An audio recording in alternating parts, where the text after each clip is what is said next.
Good afternoon, everybody. Alexander Müller from TMG. This is a good start because the moderator had problems to dial in.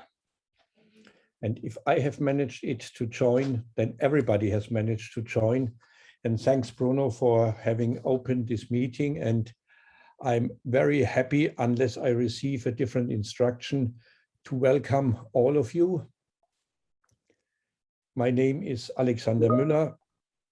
I'm the managing director of TMG, the think tank of sustainability based in Berlin. And I'm really happy and I'm pleased to welcome you on behalf of TMG, as well as on behalf of our partners and co-hosts, very important, long-standing partners, very successful collaboration, WWF Mesoamerica and ADIMI from Guatemala, as well as the Watershed Organization Trust in India. So good morning, buenos dias to Guatemala, and to other colleagues in the Americas. Good evening and namaste to India. I hope I have pronounced it in the right way. Good afternoon to all of you in Europe and also in Africa. Schön euch zu sehen, to use also the German language. We are really very delighted to see so many of you from all over the world joining this webinar. I have seen shortly before I joined this webinar that we had more than 400 registrations from all over the world to join this webinar on a very important topic called roadmaps for scaling up ecosystem-based adaptation.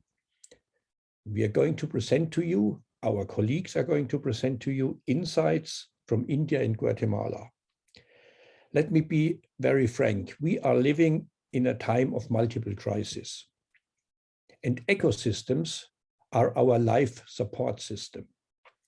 And if we want to manage and tackle these multiple crises, we not only have to conserve and maintain ecosystems, but we also have to think about how to use ecosystems for adaptation.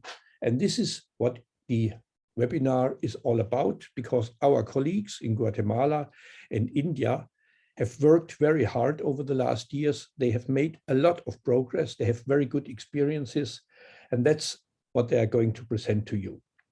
I don't have to refer to a report all of you know, the IPCC report published a few weeks ago, and this has emphasized that we are already in the climate crisis. 5 years ago, we thought the climate crisis is about to come. Now we are in the climate crisis. And of course, different parts of the world are in different stages of the climate crisis. In the end, it will affect all of us in different ways. So we have witnessed worst floods in Western Europe. We have seen the pictures from New York with the metro station being flooded. We have seen the wildfires, the bushfires in Southern Europe and in Asia. We have seen droughts everywhere. And greenhouse gas emissions are still going up.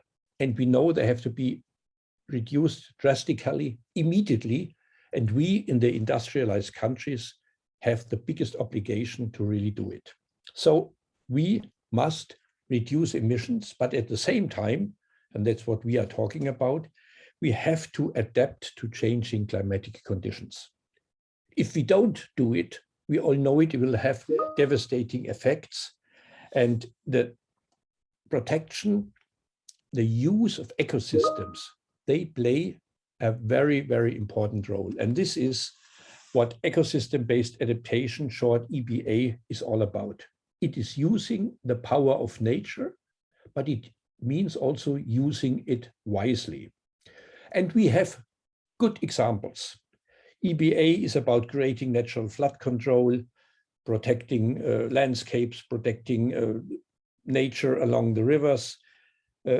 We are talking about biodiversity, protecting vegetation, soil fertility. We're talking about agroforestry. We're talking about natural terraces, about to protect groundwater. So the key question is, what do we have to do to tackle the climate crisis, to adapt to changing climatic conditions with the help of ecosystems? Ecosystem-based adaptation is, from my perspective, a systemic answer to the challenges we are facing. So we need to unfold this potential of EBA, and we would like to learn the lessons from our colleagues and friends who are going to present today. EBA is not really new. It has been practiced over many years. It has been labeled differently, but now it is gaining increased global attention. And from my perspective, it is a strategic adaptation approach to climate change. It is not one of the many technologically driven adaptation topics. It is about how to use nature, the power of nature, to adapt to changing climatic conditions. And we have to talk about what kind of lessons have we learned and how can we scale it up. So upscaling is one of the key words I have heard many, many times over the last decades. Very often, upscaling is meant in a way that we have to have bigger projects. We have to have more projects. This is maybe only one step. Today, we would like to go a step beyond. We are talking about how can we create the enabling conditions under which EBA can thrive and can be scaled up.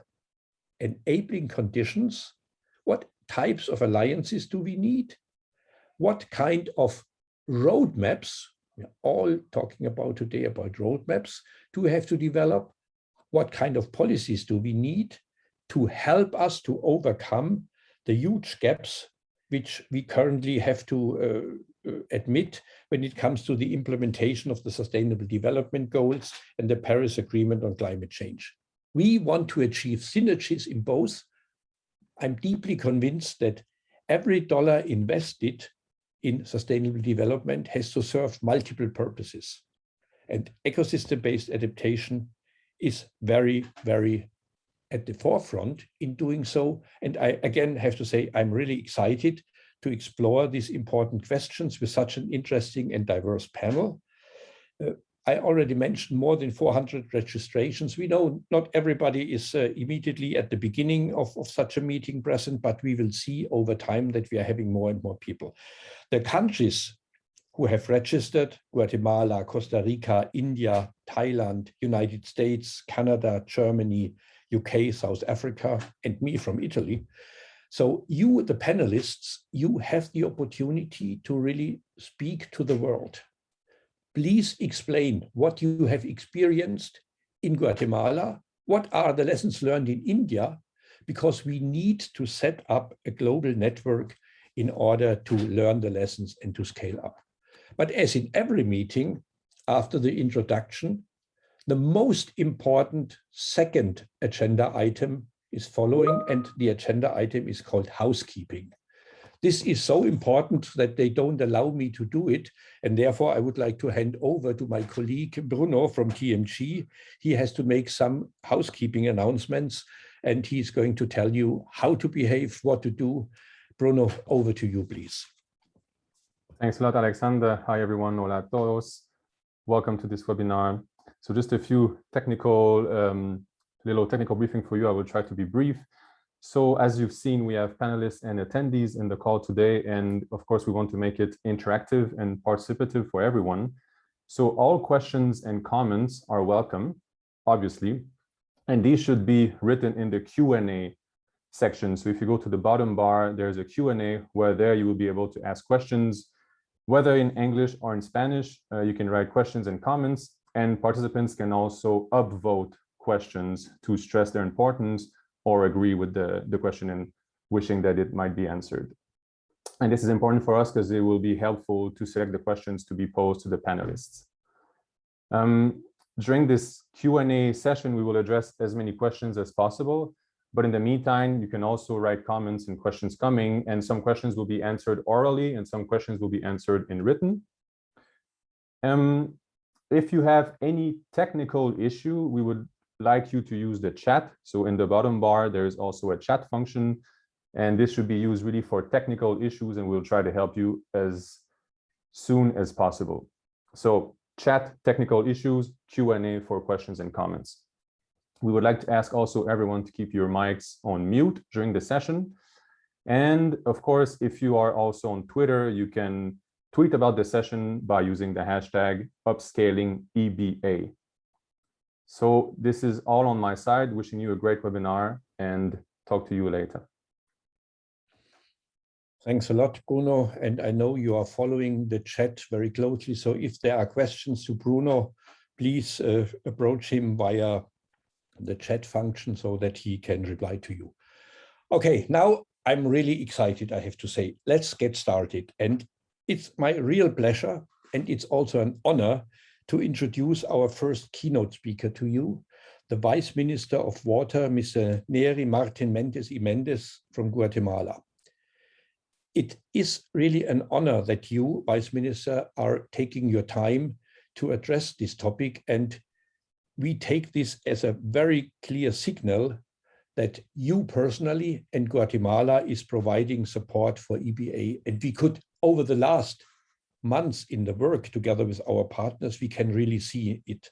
The ministry has been part of developing a roadmap for upscaling EBA as part of a multi-stakeholder platform. Their acknowledgement and political support to integrate EBA into different policies has been crucial. Without your support, it would not have been worked. And you have motivated others to join this EBA alliance. Since March this year, the Ministry of Environment and Natural Resources has taken over the Secretariat for EBA. And therefore, it's my real pleasure to give the floor to you. Thank you so much for taking the time to address this webinar. Thanks a lot for all your support. The floor is yours.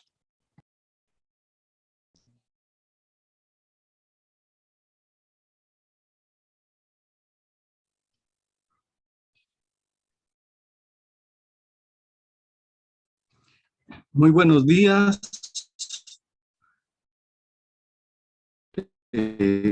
Como guatemalteco me siento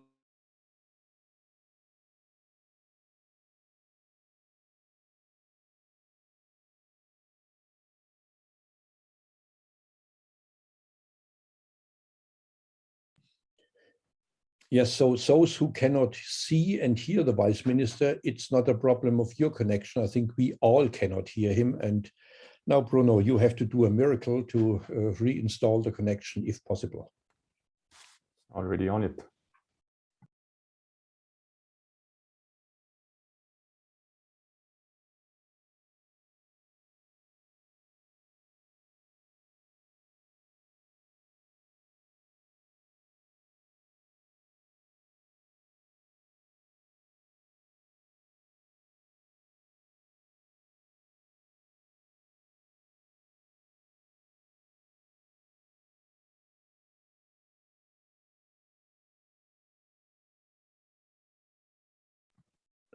Let us show some flexibility, dear colleagues and friends, while Bruno is trying to link the Vice Minister in again.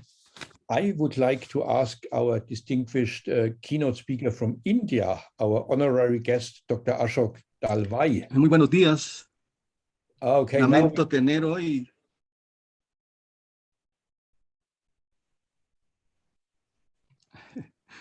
Muy buenos días. Lamento tener el día de hoy casualmente problemas de comunicación.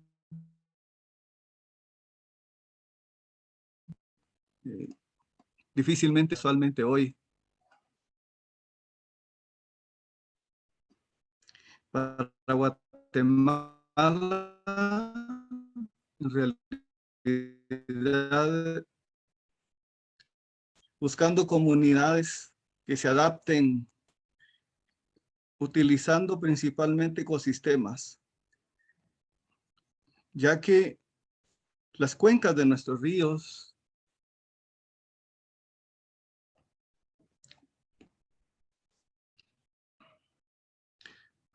Muy buenos días. Vamos a probar con el audio nada más. Repetía que para Guatemala, la adaptación basada en ecosistemas contribuye a reducir la vulnerabilidad de quienes estamos viviendo principalmente en las cuencas. Guatemala tiene 38 cuencas principales, muy importantes, Varias de ellas tienen relación con otros países como México, Belice, Honduras, El Salvador. Para nosotros es importante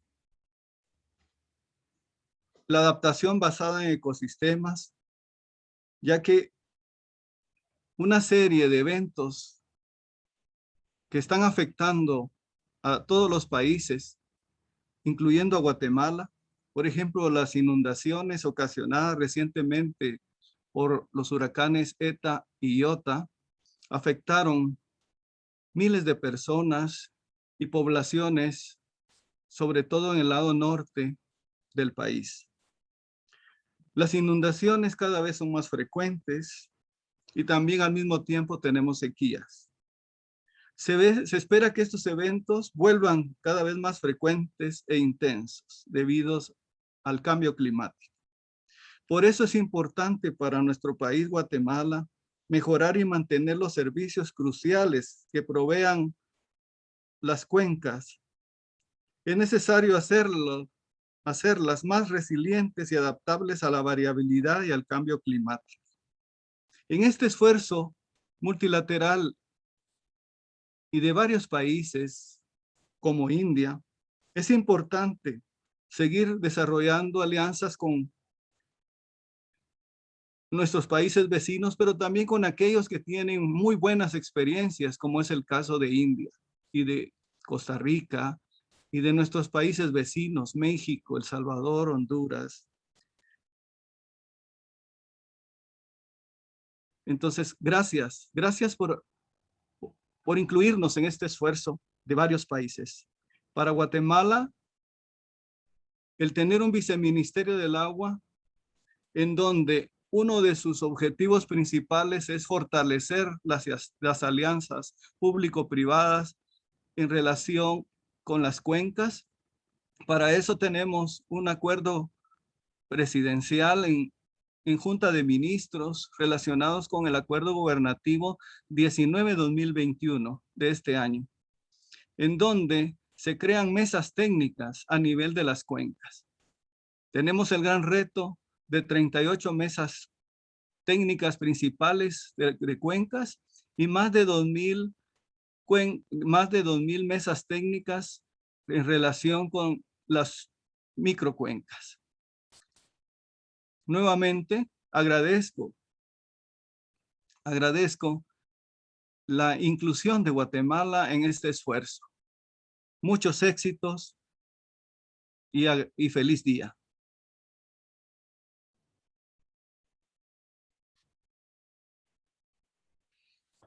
Thank you so very much, Your Excellency, Mr. Neri Mardin Mendes y Mendes. We could hear your message very loud and clear.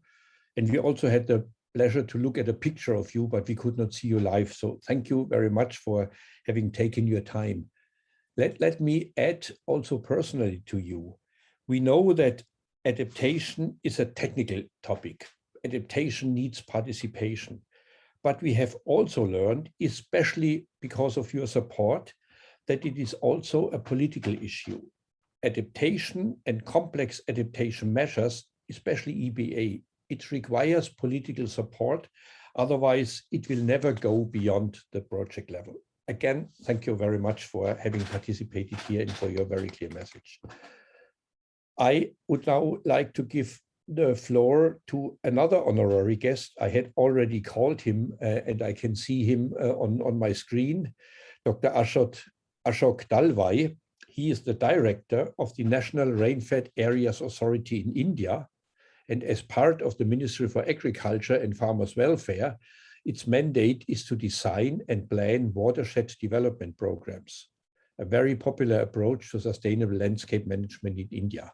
And Dr. Dalwai has also been very supportive and active in contributing to the development of a roadmap for upscaling EBA in Maharashtra. And therefore, we are really excited that you are here, dear Dr. Dalwai. What means EBA in the Indian context?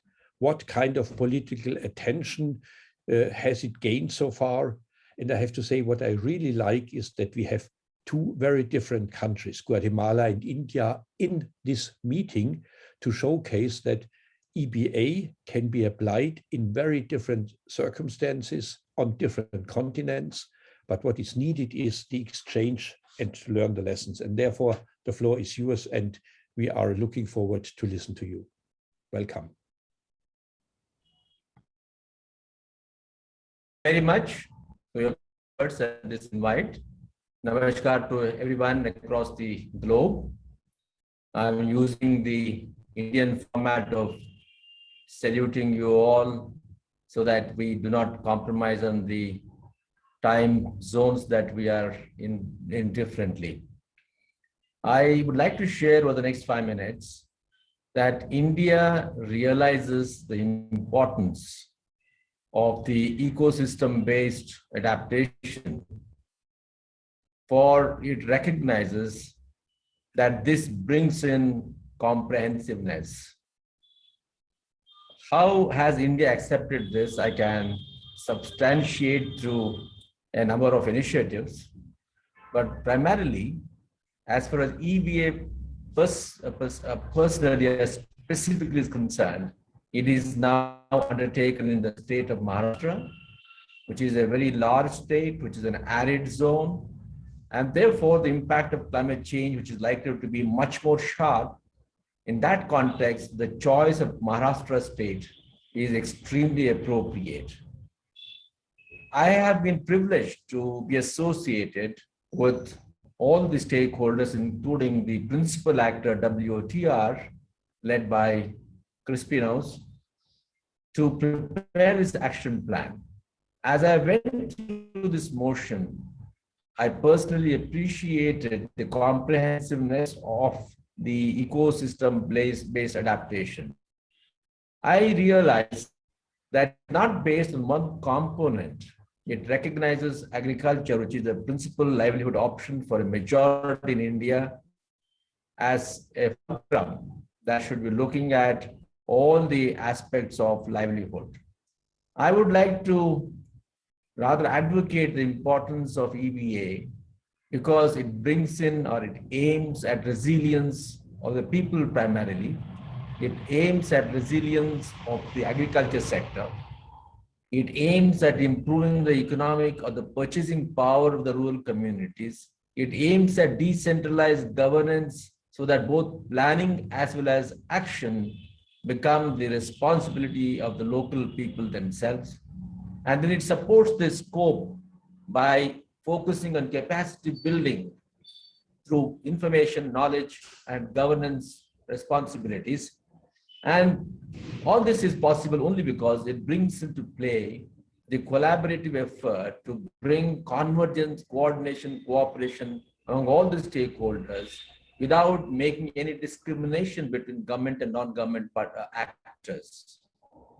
Now, this particular approach, which became sharper to me as I worked with WOTR and other actors who were there from both government of Maharashtra, from the civil society organizations, from the experts, from the scientists and academics who are all associated with this, that WOTR has adopted the principle based on three important pillars, that it is looking at community adaptive capacities. That is extremely good in a state like Maharashtra, where there's already a history of people prone to or more amenable to cooperative participation are easily brought into this particular form.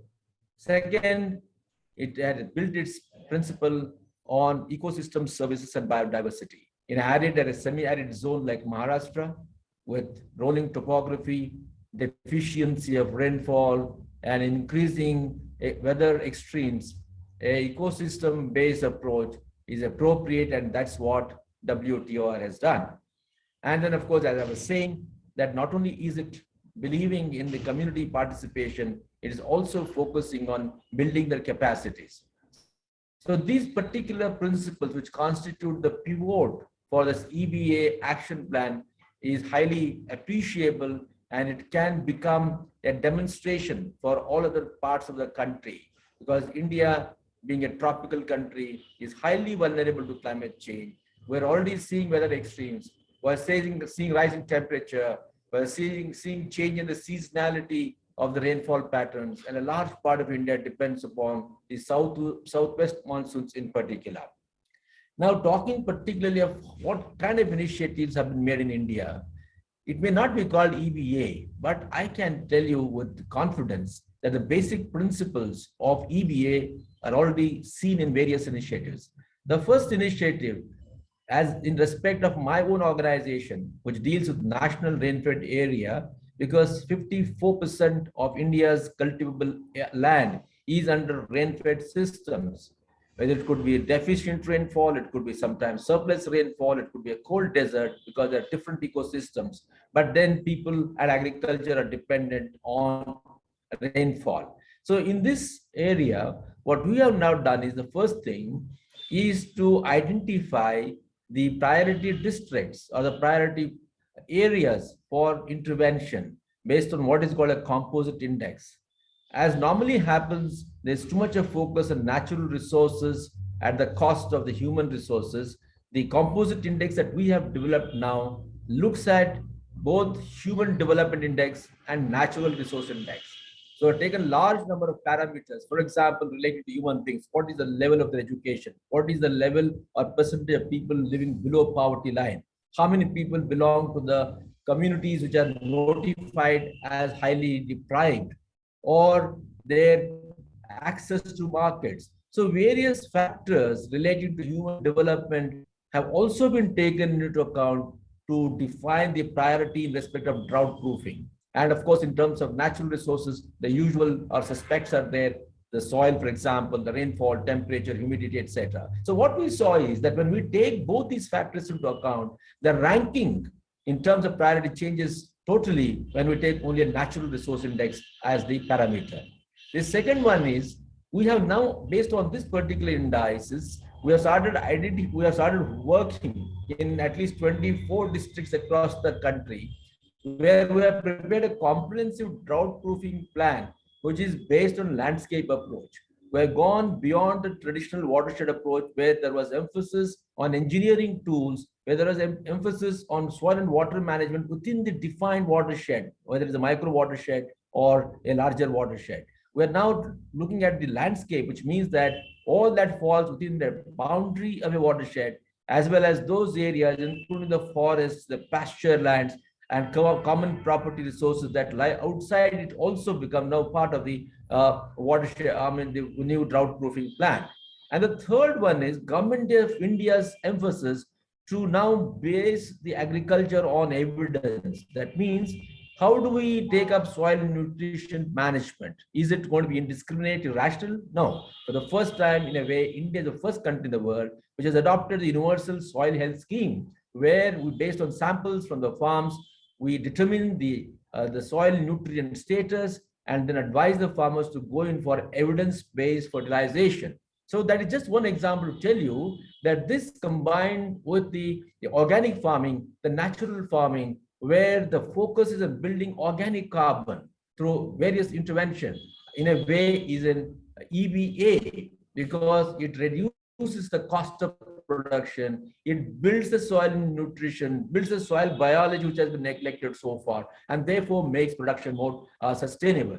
And then, of course, the fourth one that I would like to highlight before I close is what is called the New Generation Watershed Springshed Development Guidelines. For the first time, though India is a country that has been practicing watershed approach for the last 40 years, what we have now done is to build what is called a New Generation Watershed Guideline, which says that not just natural resources, but human beings, whether they own land or they do not own land, every one of them in a particular community, in a particular habitation, becomes a stakeholder. The natural resources get compromised because those who do not access land can tend to disturb the forests, can tend to compromise the quality of the pasture lands and common property resources. So in the new watershed guidelines, we are now focusing on more of biological treatments. That means making interventions through perennial trees for carbon sequestration, building a green cover across the landscape, water management, so that we, based on demand, we then use the water. And along with that, what kind of alternate livelihood options can be built in? so that the people who do not own land or own less land, then they can use alternate means. For example, it could be livestock, or it could be processing, so that we add value to the primary agriculture produce. We add value to the biologically generated produce in the forest or on the pasture lands. So there are several initiatives that were made, and along with it, for the first time, we are now going to take up what is called spring shed development, because we have 6 million springs in the Himalayan region. And on account of indiscriminate use, at least half of them have gone dry. And then the use of or the life of springs are very important, because they provide water for drinking, they provide water for irrigation in the Himalayan region. So we, based on the same principle of watershed, we're now going to treat the spring sheds, and there too it will be comprehensive in the sense that people will be the center force, the governance will be given to them, and we're going to mobilize people. So lastly, let me tell you, Government of India has now taken up a comprehensive approach to mobilizing people through what is called farmer-producer organization. Given the agriculture structure, where large majority of farmers are marginal farmers, we need to have people come together so that there is resource use efficiency, there's going to be rationalizations of the resource use, rationalization of the output management, etc. So friends, I will close here and say that our entire agriculture process is going through a dynamic change, and just as EBA focuses on people as well as nature, to bring about adaptation to the climate change that has happened, our new watershed guidelines, it depends upon the three basic principles of ecological sustainability, economic equality, and of course equity, because in India, where there are differences in purchasing power, equity is extremely important. So I'll stop here, and thank you very much. And I must just thank you for the opportunity that I got to work with WOTR and others in Maharashtra, a great state and a great success it will make and demonstrate to whole India and possibly to outside the world. Thank you very much. Namaskar. Thanks a lot, Dr. Ashok Dalwai. If I would have to write a tweet, I would say you have highlighted that it needs a comprehensive approach for achieving resilience. The examples you have mentioned were all guiding in this direction.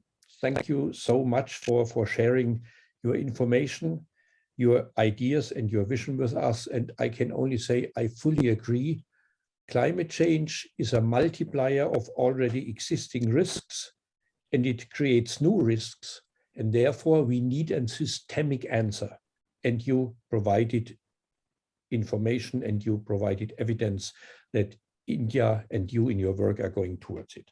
Thank you very much. Dear colleagues, ladies and gentlemen, now it is time to hear from my colleagues how they managed to set up and conduct a process that brought all of us together from different stakeholders, how they managed to create an alliance for an enabling environment for scaling up EBA, and how they managed to work in these different countries like Guatemala and India, but how they managed to come up with an overarching idea. And therefore, I'm happy to give the floor to my colleague Larissa Steam-Bhatia, who leads in our TMG organization, the nature-based solutions work. And she is very, very well connected to our colleagues in Guatemala and in India, and she is going to present us. Larissa, what did we really do, and what does it mean creating an enabling environment for scaling up EBA in a roadmap? Larissa, the floor is yours. Yes, thank you so much, Alexander, for this kind introduction. So as you said, today we will be talking about the experiences and outcomes of our global project on ecosystem-based adaptation.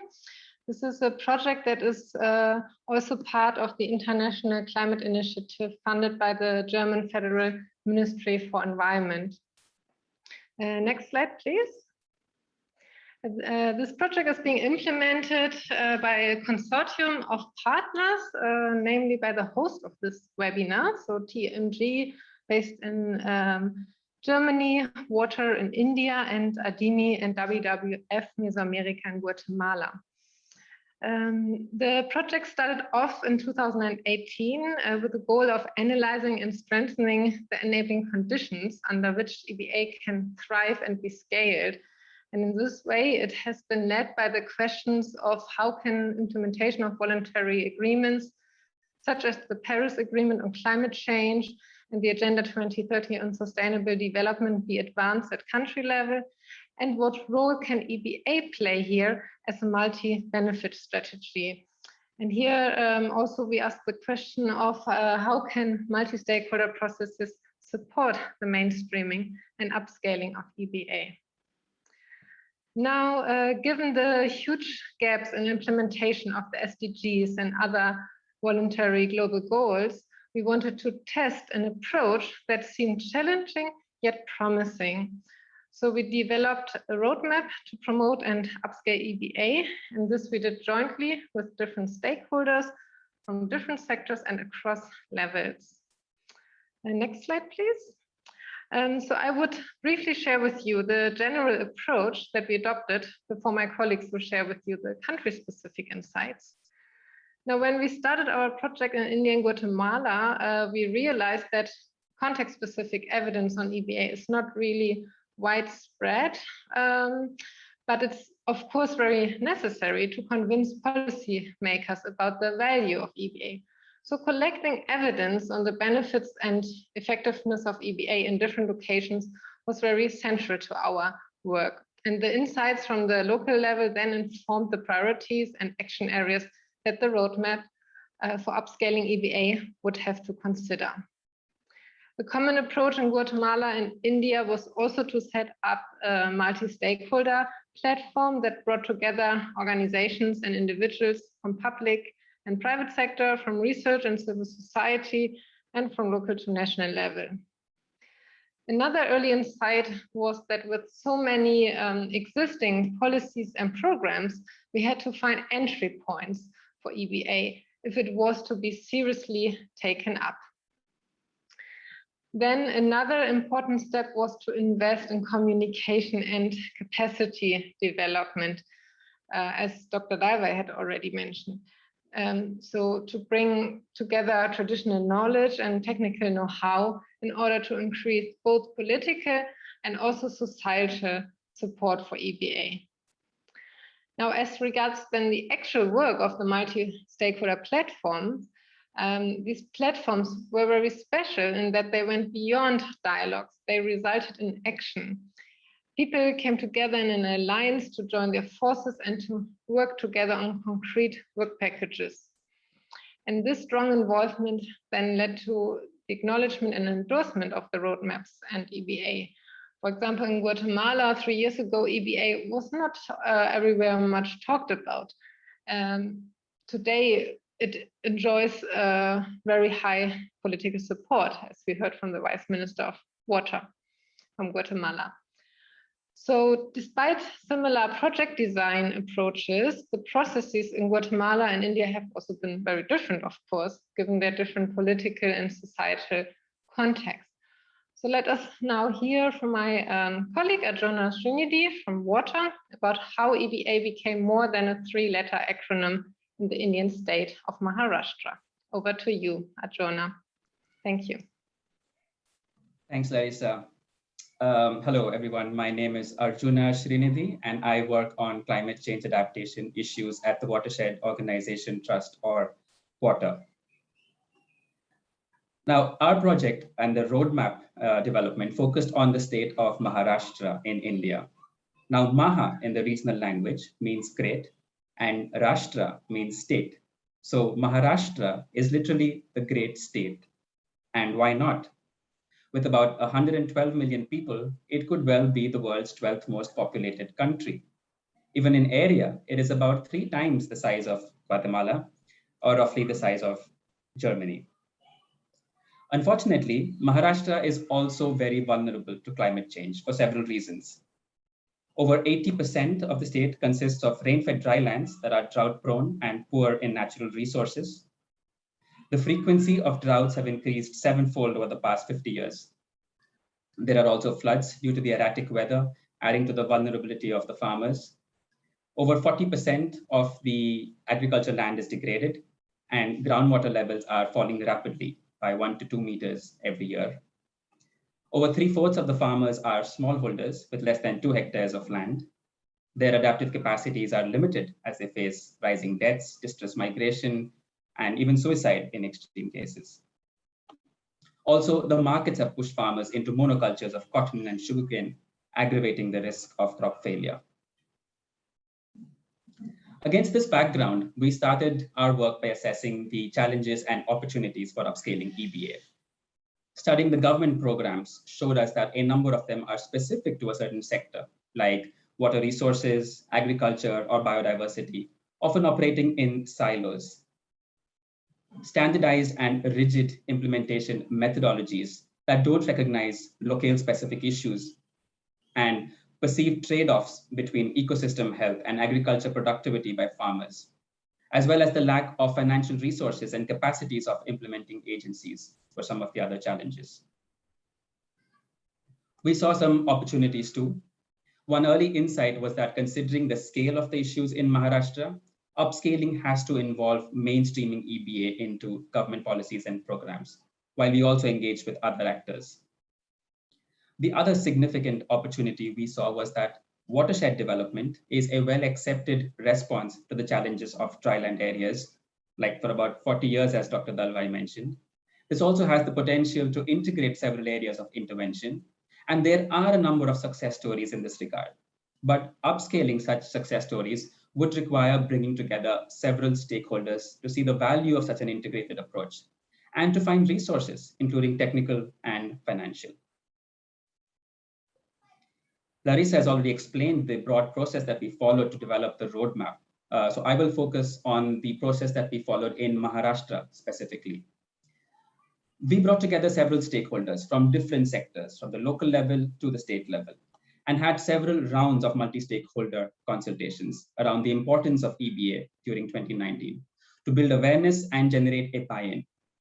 We constituted an expert committee and held a series of virtual thematic dialogues during 2020 that covered the subjects of biodiversity, land and forests, agriculture, livestock, and water management.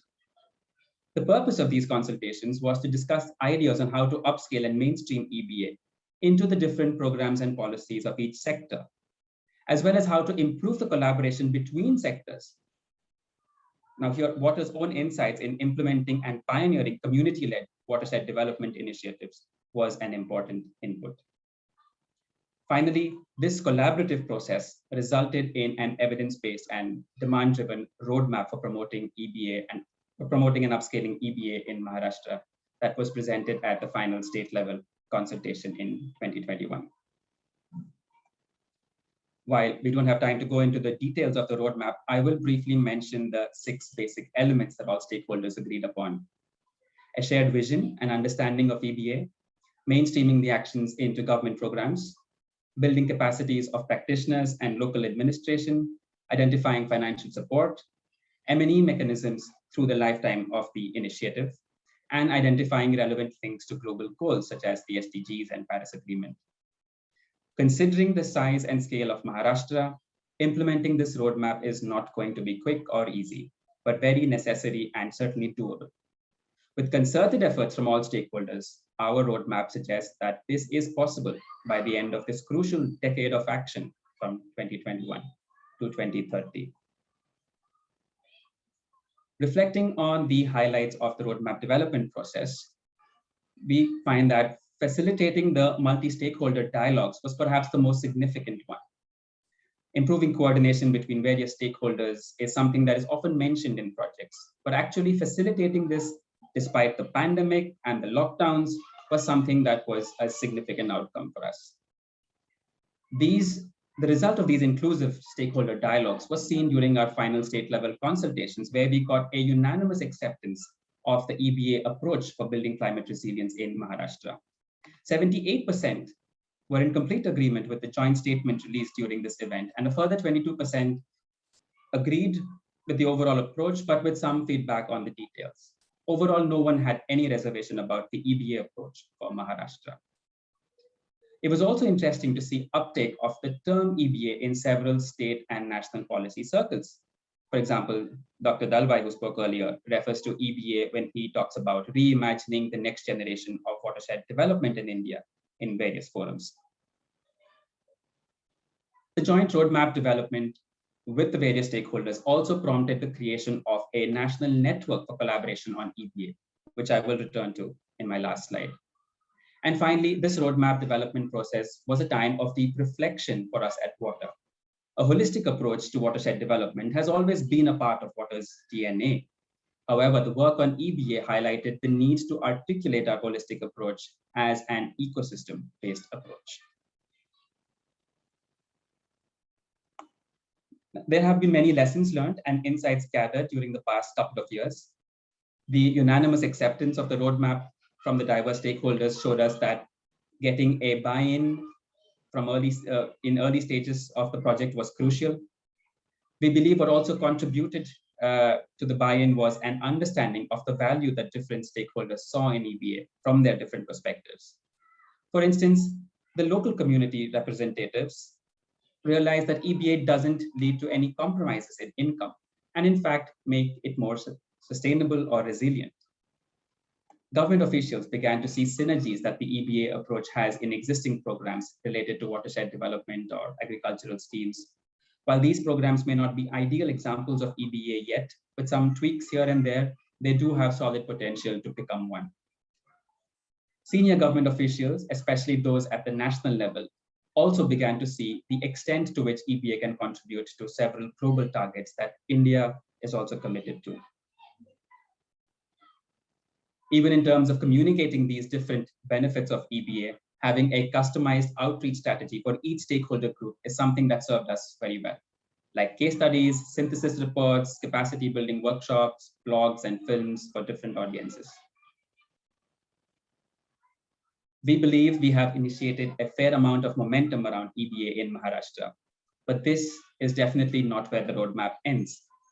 Our goal is a climate resilient, prosperous, and just future for Maharashtra, and in time, the rest of the country. The way we intend to go about this is to continue working closely with the government of Maharashtra and all other relevant stakeholders in order to implement and follow up on the roadmap. Continuous advocacy for EBA would focus on both international agreements such as the SDGs and Paris Agreement, but also on national and state level priorities such as doubling farmers' income, addressing the agrarian distress in the country, making Maharashtra resilient to droughts while improving the health of the agroecology. And one concrete way in which we see the roadmap being implemented is through the launch of a network or collaborative on EBA. As mentioned earlier, this network is a result of the multi-stakeholder process through which we developed the EBA roadmap. This network will be called the Ecosystem-based Adaptation for Resilient Incomes, or ECOBARI, and will be a collaborative of civil society organizations, research institutes, thematic experts, private sector, and government officials, all keen on upscaling EBA in the country. We have already received letters of interest from several agencies and hope to have a launch in early November, for which we would welcome all of you. So that was the experience and insights from India. Please do write into us for further information. We would love to hear from each of you. Thank you. Thanks a lot to my colleague Larissa and to you, Arjuna, for presenting the lessons learned. I would like to draw your attention that there's an interesting debate going on in the chat and also in the question and answers box, so that all the presentations so far have triggered interesting contributions, raised important questions, and I think we continue to share information. The beauty of Zoom is that we can travel within no time now from India to Guatemala. So it takes 0 seconds to go from Maharashtra to Guatemala, and I would like to invite Ana Victoria Rodriguez, Climate Change Officer at WWF Mesoamerica, based in Guatemala, to take the floor. And she's going to tell us how the roadmap for EBA in Guatemala was not only jointly developed, it was a joint effort with a range of actors, but also how this has already led to important political processes that have paved the ground for upscaling EBA. After Ana Victoria, I would like to invite Amelia Koch from the NGO ADIMI, a very good partner of ours, also based in Guatemala City, to show us how EBA is gaining more attention at municipal level in Guatemala. So join me to a trip to Guatemala to first talk about the national level, and then let's go to the local level in Guatemala. We will listen and we will hear two very important and interesting presentations. Ana Victoria, the floor is yours. Please go ahead. Thank you very much. Good morning and good afternoon. My name is Ana Victoria Rodriguez. I'm Climate Change Officer of WWF Guatemala. Guatemala, place of many trees. Its original meaning in indigenous language describes Guatemala's inherent biological richness. However, Guatemala records one of the highest deforestation rates in Latin America. Guatemala, a mega diverse but highly vulnerable country, it is one of the countries most affected by weather extremes and most vulnerable to climate change. Increasing climate vulnerability and poverty drive the vicious cycle of existing social and economic inequalities, thereby hitting the poorest hardest. A roadmap to a more resilient future. Despite many climate adaptation projects, natural resource degradation and climate change vulnerability remains challenges. It became clear that a more coordinated approach was required between different actors, sectors, and levels that will build on learning from long-standing community-led initiatives. Some of the elements of the roadmap include capacity building, monitoring, reporting, and verification system, finance strategy, mainstreaming EBA in policies, among others.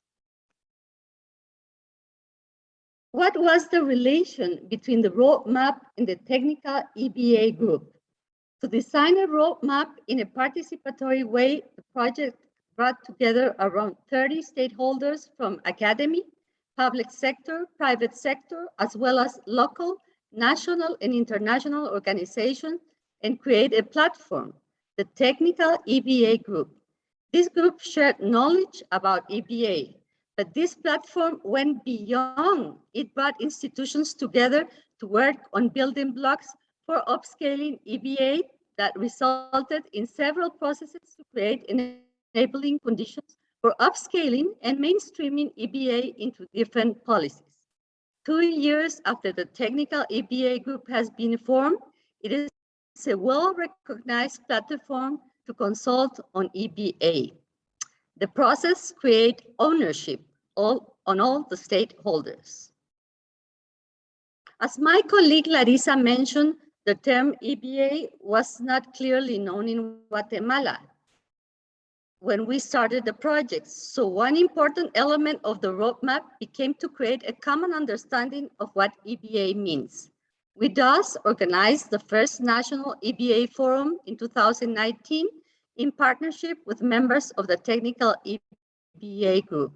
This forum marked the first time that actors from different sectors came together to generate a common vision for EBA in Guatemala. This vision was manifested in a declaration that recognized the need to implement EBA on a larger scale in Guatemala. The declaration was signed by several ministries and organizations. Given the success of the first National EBA Forum, a second National EBA Forum followed in 2020, virtually due to COVID-19. And a third forum is planned for the end of this year. One of the processes that went beyond dialogues was the creation of different committees, one of which was the Indicator Committee. This committee aimed to develop a monitoring, reporting, and verification system to capitalize synergies between NDCs and SDGs and to align EBA with existing indicators in the country, resulting in a formal document with 7 EBA-related indicators. Another important element of the roadmap was mainstreaming EBA in existing national policies and international agreements. For example, EBA has been included in the third national communication to UNFCCC, and the technical EBA group has been recognized as an institutional framework to upscale EBA. The nationally determined contributions are in the process of being updated, and one specific EBA goal has been included. EBA has also been included in the national strategy of the CBD in 2018. Now, the government entity responsible for biodiversity forms part of the technical EBA group and has recognized it as a platform to consult the upcoming position of the country. Further, in this, it is planned to include EBA at the local level in the National Climate Change Adaptation Plan. What are the learnings of the One Roadmap and Many process? First, a common understanding of EBA was one of the building blocks for the joint effort between different actors. Strategic alliances and interinstitutional learning can be leveraged to upscale inclusive approaches such as EBA. The leadership of the Minister of Environment and Natural Resources is crucial to guide and motivate the technical EBA group to continue the implementation of the roadmap. What comes next?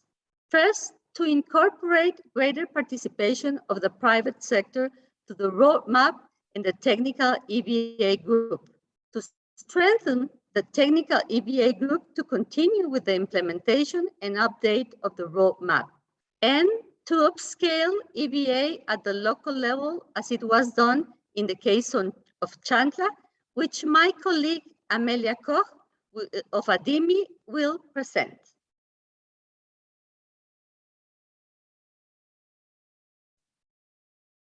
Amelia, the floor is yours. Buenos días, buenas tardes. Voy a compartir con ustedes la experiencia de integrar la adaptación basada en ecosistemas en el Plan de Desarrollo Municipal y Ordenamiento Territorial con el objetivo de escalar la AVE desde lo local. Para este proceso, trabajamos junto con la Municipalidad de Chantla. Chantla está localizada en el departamento de Huehuetenango, en la región noroeste de Guatemala. Esta es la primer municipalidad en Guatemala donde la AVE se ha integrado en la política pública de desarrollo local. Ahora bien, ¿cómo se ha integrado la AVE en la política pública de Chantla? Como mencionaron mis colegas anteriormente, la recolección de evidencias sobre los beneficios y la eficacia del AVE fue importante para persuadir a los responsables de la formulación de políticas públicas sobre el valor de la AVE. Para ello, realizamos un estudio de caso en el municipio de Chantla. Allí investigamos una iniciativa AVE que lleva muchos años de ser implementada por la organización campesina Asociación de Organizaciones de los Cuchumatanes en Chantla, conocida como ASOCUCH, y que el día de hoy estará con nosotros participando. Esta iniciativa tiene un enfoque que combina la diversificación de la producción agrícola, la agrosilvicultura y la conservación de los bosques, también conocida como sistema milpa, papa, ovino, bosque. Los hallazgos de este estudio mostraron cómo la AVE ayudó a las personas a adaptarse al cambio climático, a mejorar los servicios ecosistémicos, a fomentar la gobernanza participativa y la importancia de combinar los conocimientos tradicionales y técnicos, entre otros. Estos hallazgos fueron compartidos con la Municipalidad de Chantla, y como resultado se interesaron en incorporar la AVE en el Plan de Desarrollo Municipal y Ordenamiento Territorial. Para incorporar el enfoque de AVE en la política pública de Chantla se definió una ruta metodológica que contiene 5 fases. La primera fase consistió en concientizar sobre el enfoque de AVE a las autoridades y actores clave a nivel local. utilizando el estudio de caso sistema milpa, papa, ovino, bosque. La segunda fase consistió en la autorización de integrar la ave en la política pública local por parte de las autoridades locales a través de un acuerdo municipal y la conformación de un equipo técnico para realizar este proceso de integración. La tercera fase consistió en integrar la ave en la política pública local a través de talleres técnicos con representantes de sociedad civil y organizaciones locales. En la cuarta fase se validó la política pública local actualizada con enfoque de ave por parte del equipo técnico. La quinta y última fase es la aceptación y socialización de la política pública local actualizada con el enfoque de ave por parte de las autoridades. Las lecciones aprendidas durante este proceso son que la existencia de la medida exitosa de ave documentada en la región fue clave, pues permitió a las autoridades y actores locales comprender los beneficios socioeconómicos y ecológicos del enfoque ave. También en Chiantla hay una fuerte organización social a nivel local. Los ciudadanos participan de manera activa en la gobernanza de sus recursos y que esto facilitó integrar la ave en el plan de desarrollo local en colaboración con la comunidad. Debido al proceso participativo, se creó el apoyo social para la ave, aumentando así la posibilidad de implementar la ave de manera generalizada en las políticas públicas. Muchas gracias.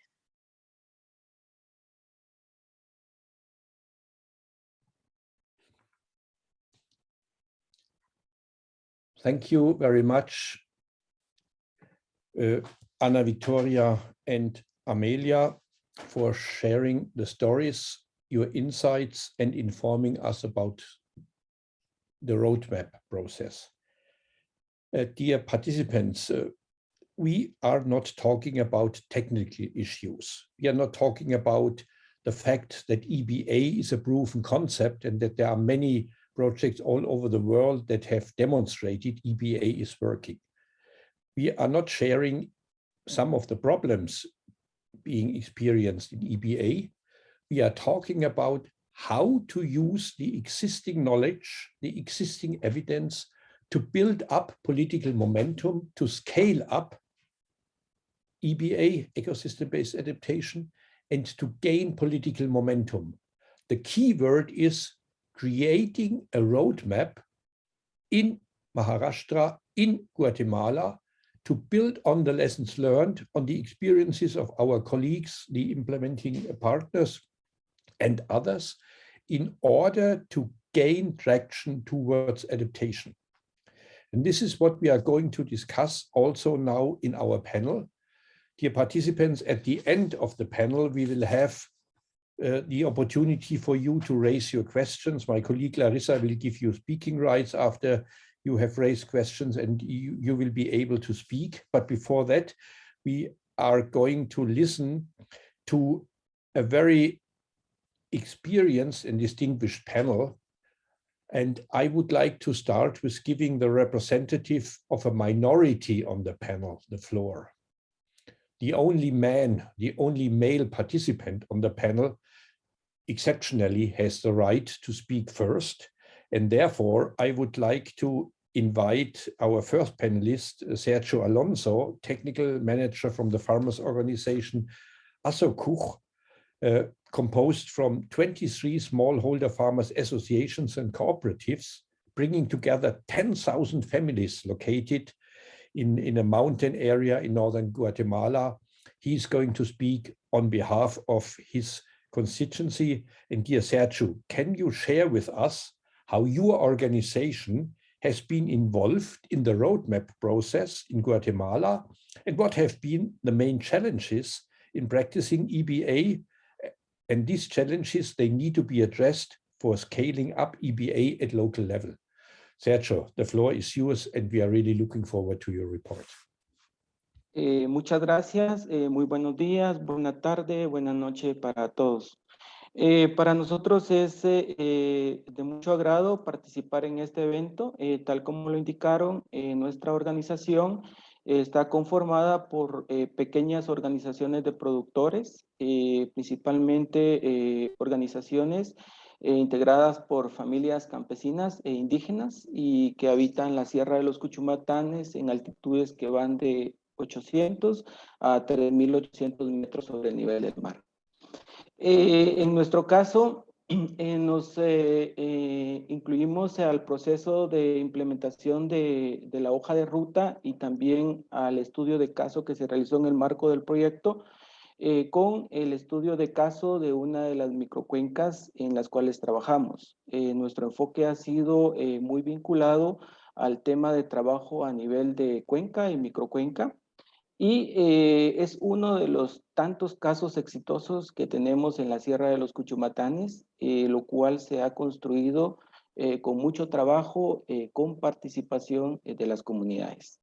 El estudio de caso se enfocó básicamente en identificar cuáles habían sido el fortalecimiento de los sistemas productivos, la mejora del conocimiento y las capacidades de los agricultores, también las capacidades de las organizaciones de productores presentes en el territorio o en la microcuenca, el manejo de bosque y el recurso agua, y el fortalecimiento de la inclusión y gobernanza y participación a nivel de las comunidades.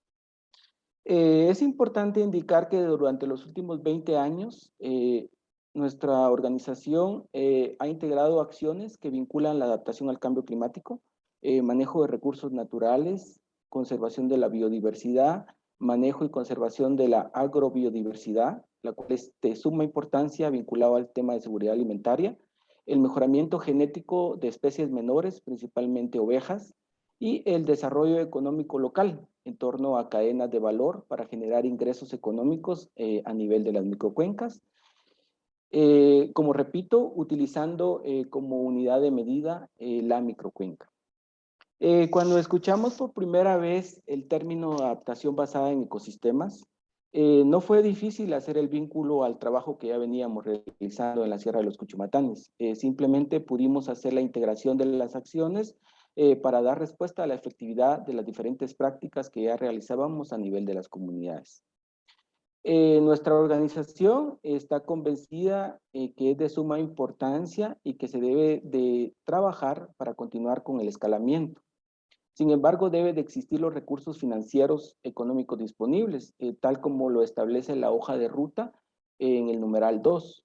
De lo contrario, el impacto será poco visible, ya que lo más tangible de parte de las instancias de gobierno, como el mismo Instituto Nacional de Bosques, lo constituye el programa de incentivos forestales, ProBosques y PIMPE, al cual nuestra organización y varias de nuestras organizaciones de base han tenido acceso. De hecho, hemos podido ingresar más de 15,000 hectáreas a este programa de incentivos forestales.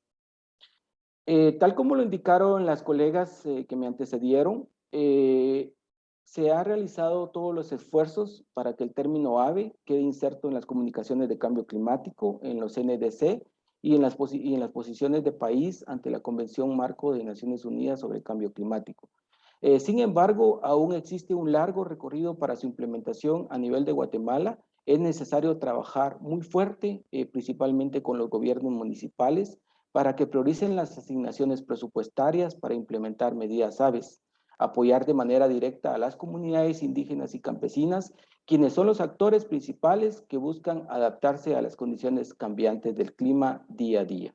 Entonces nosotros estamos muy claros durante estos 20 años de trabajo que debemos de incluir a las comunidades para buscar su desarrollo, pero incluirlas y darle los medios necesarios para poder implementar las acciones integradoras que puedan provocar la adaptación al cambio climático y con vínculo directo a adaptación basada en ecosistemas. Muchas gracias.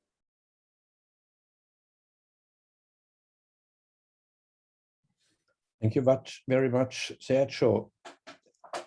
Let me raise a question directly to you. I'm really impressed that you, representing 10,000 families, and these families, they have to work very hard to earn their living, that you have spent so much time in supporting this roadmap process. What does this mean for your members, for the members in Guatemala? Is this an additional effort? Did they immediately respond in a positive way, or was it difficult to convince the farmers to take on another task beyond the daily work they have to do? In my country, it is not so easy to involve farmers and farmers associations in debates on global sustainability issues. And you have done it in Guatemala. Congratulations.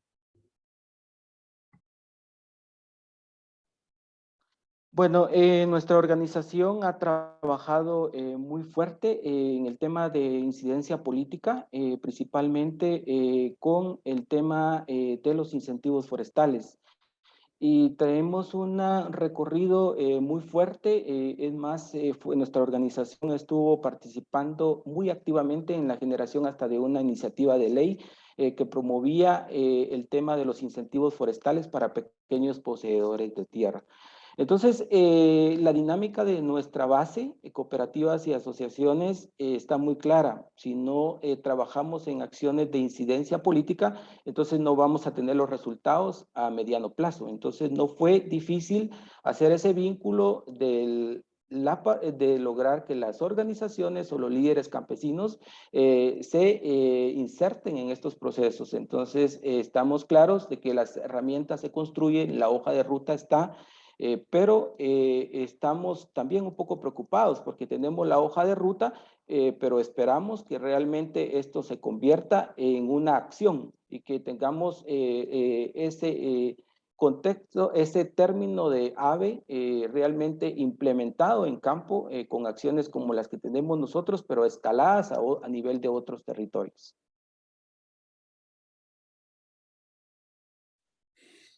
Thanks a lot, Sergio. Very clear. The roadmap needs to be translated into action. So we have a very clear cascade. We have the experience of EBA in the field. We have taken it up in a strategic and systematic way by a roadmap. But in the end, it has to be translated into action, and your farmers are waiting for it. Thank you so much for this clear message. Now, ladies and gentlemen, dear colleagues, I would like to welcome Susan Chomba. Susan is the Director of Landscapes at the World Resource Institute Africa, based in Nairobi. Happy to see you again, Susan. Welcome. Thanks for taking your time. You are one of the leading scientists in ecosystem restoration and landscape management. We have been working together at ECRAF. I have to mention it, the World Agroforestry Institute in Nairobi. So what are your takeaways from the presentations you have listened so far? Challenges and opportunities, they are very similar in Guatemala and India. Now I'm really curious, what does this mean for Africa? So now you have the opportunity to provide 5 minutes insights of what EBA and the political process means for Africa. And then I will come up with a follow question after having monitored the chat. Susan, the floor is yours. Well, thank you so much. And thank you so much for the invitation. Thank you, Alexander. Always a great pleasure connecting again. It's been such a delight listening to those cases from Guatemala and India. I take, quite a good note in terms of 3 key things. The first thing is on the context. I listened very keenly to try and understand whether the context in these countries differ and how, whether they differ between Guatemala and India and whether they differ with Africa, because we know very well that, we can't scale something until we understand the context within which it's an approach or a practice is being implemented. So I noted, for India, it was very, very similar, huge numbers of smallholder farmers, dependent, at least 80% of them dependent on rain-fed agriculture, land that is degraded. That's 30%. I think for Africa, we talk about 65% of agriculturally productive land being degraded in one way or another. And then, of course, I really took a point on the aspect of the larger political economy that is driving some of these decisions by farmers. So I took the note of the aspect of markets pushing farmers towards monoculture, and therefore really putting a pressure on ecosystem services. And so you're trying to look at ecosystem-based adaptation in such a context, which is very, very similar to the African context. I also listened very keenly on some of the aspects of Guatemala, and really looking at how some of the solutions that are being proposed within the roadmap. So I noticed across the two cases, there was a very strong focus on supportive policies and engagement with policymakers at the national level and at subnational levels.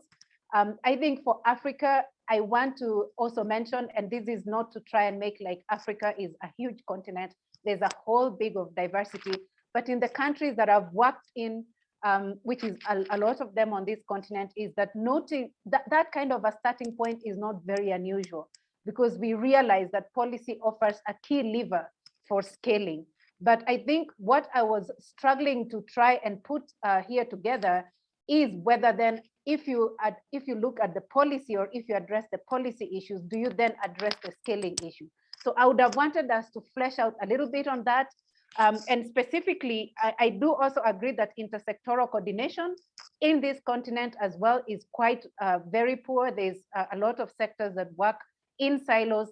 And so that, again, identifying that as a starting point is critical.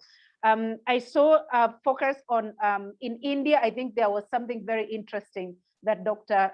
Dalwai mentioned on innovative scaling mechanisms, the use of these huge groups of farmers, and really transitioning that, using that as a scaling mechanism. So apart from policy, I did pick that in the Indian context, that is not just policy, it's also aggregation and working with huge groups of farmers to try and embed some of the innovative policies that the two countries are crafting. So I think that was a learning point for me in Kenya, in other African countries, because obviously extension services in this continent is, in a lot of countries, is very, very weak. And so we have to, and I think we've, from a research perspective, Alexander, you'll be aware of a lot of policy documents that keep talking about weak extension services. And we know there's, underlying factors beyond that. There's the aspects of funding, there's the aspects of capacity. And so we've been sort of beating those drums and realizing there's no outcome. And so the question is, how can we be more innovative?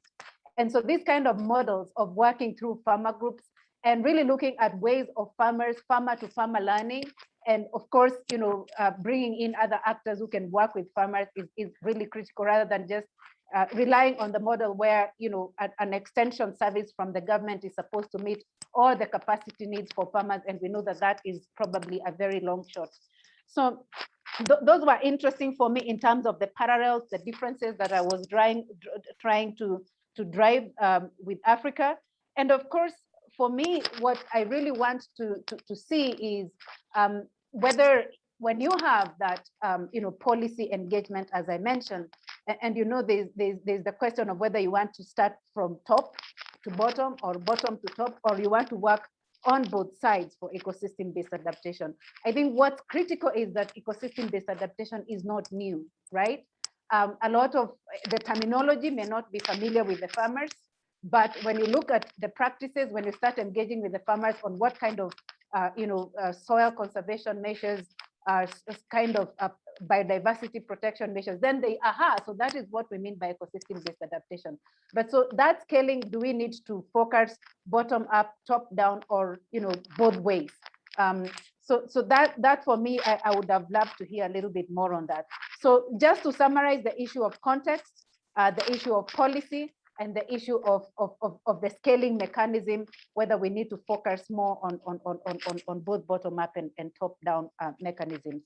So I think that was a very rich discussion. I'm still trying to put together, some of the lessons that I think we can take for Africa. But I think a lot of projects that are being implemented here will have very similar approaches towards engaging on ecosystem-based adaptation, really. Thanks a lot, Susan. I have a follow-up question. I have listened very carefully, and my impression is that your message is, we know that EBA is not new, it is working. We know that EBA is taking place under different circumstances, different agroecological conditions, but there's something at a higher level which all these projects have in common. They are dealing with small-scale farmers and with specific adaptation strategies for small-scale farmers to climate change. And here is my next question. You have a minute to answer it. Does this mean in the end that we need specific transformation pathways for small-scale farmers where we build up natural capital? A very clever guy, my friend Pawan Sukhdev, has once said, natural capital is the GDP of the poor. And if we don't build up the GDP in terms of natural capital, small-scale farmers cannot survive. We have two types of agriculture. Intensive agriculture with high inputs, and we know it all. And we have kind of a nature-based agriculture where the natural capital is key. And any transformation strategy needs to build on natural capital. Would this mean that the World Food System Summit tomorrow in New York has to make very clear that there's a difference for adaptation for small-scale farmers based on natural capital, and that the large-scale agricultural units have to adapt in a very different way, but both of them have to move towards sustainability? Only a scientist can answer this in a minute. Absolutely, absolutely, Alexander. And I think I didn't get the context in Guatemala, whether it's also very similar in terms of really dealing with smallholder farmers. But absolutely, the natural capital is critical, and it's critical in the sense that it is going to be what is going to address aspects of food security, and it's going to be the aspect that the farmers will use to also emancipate themselves economically and socially. And so when that natural capital is depleted, you're absolutely correct that it is the currency for the poor, but also their use of that currency affects everybody else, in the world, because what we are seeing is if you have unsustainable natural capital, depletion of the natural capital, then of course, you have other transitional kind of challenges in terms of job creation, in terms of economy, but also pressure on the remaining natural ecosystems. So, and the mechanisms that are really, really important for smallholder farmers will differ from the large-scale farmers. And especially in the global south, where again, you see that a majority of smallholder farmers really depend on agriculture as their way of economic, and they are the majority. So for instance, in Africa, you have the smallholder farmers feeding about 70% of the population. Whereas when you compare with industrial agriculture, you have a smaller number of farmers in a highly subsidized and supported environment, feeding the larger population. So it's almost like the opposite. So I couldn't agree more. But in terms of really looking at where ecosystem-based adaptation comes in for both, it is, I think, to be fair, the smallholder farmers have been working more closely and along with nature for a long period of time. If you look at mechanized industrial agriculture, it is exactly the opposite, right? So what the smallholder farmers need is really that supporting structures to help them to scale what they already know, what they're already doing in a lot of places.